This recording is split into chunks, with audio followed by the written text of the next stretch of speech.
And now let's go live to Ken, who's in Madison and who has been covering all the latest updates in this shooting. Ken, what else have we learned?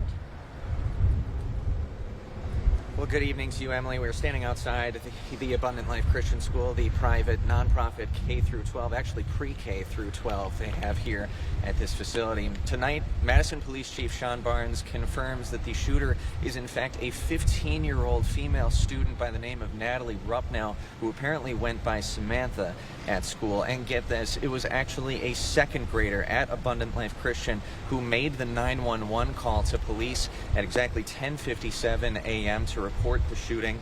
At about 11 a.m., officers arrived on scene and soon after found one student and one teacher dead. They found the shooter as well, who was later pronounced dead en route to the hospital. Now, Madison officers say they did not fire any shots, so the implication here is that upon getting to the scene, they saw the shooter already down.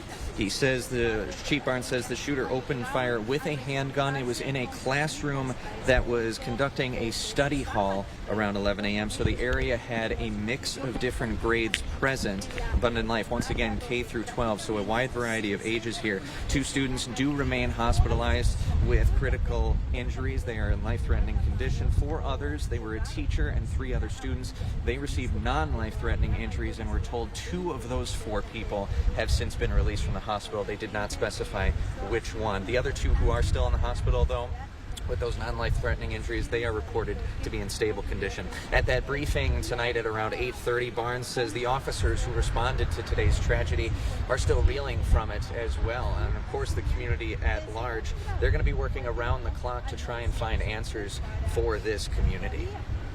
I can tell you that it's not over.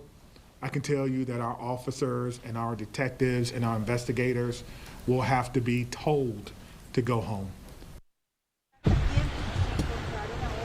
So there has been some online chatter on social media about a possible Google Doc that reports to be potentially a manifesto of the suspect.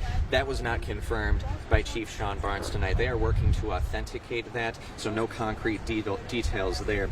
Now, the school does not allow guns on its grounds. They did not specifically say this is labeled a gun-free zone here in the city of Madison, but that was the implication that historically guns are not on this school campus. Barnes says as well, there's no reason to believe the parents here of the shooter are going to be charged with a crime or are culpable, because right now they've been cooperating fully with investigators throughout the course of the day, and officers did get to their home on the north side to interview them, and we believe those interviews are still ongoing as the investigation goes. But definitely a trying time for this community, and Grace Monk joins me now. Grace, you have been speaking with parents and community members this evening. Yeah, Ken. Just now I was speaking with some UW-Madison students who held a vigil for the victims today, and they say law enforcement arrived on scene this morning around 11 a.m. Students were evacuated and taken to a nearby clinic to wait for their parents. All surviving students have been reunited with their families. Madison's PD are still processing the scene, but they've opened up the sidewalks near the school.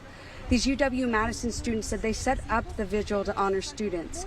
They say that they want the community to remember them for who they were, and not just as people, but people with stories and names and people that were loved. So very powerful message. There will be several vigils held across the city tomorrow as well.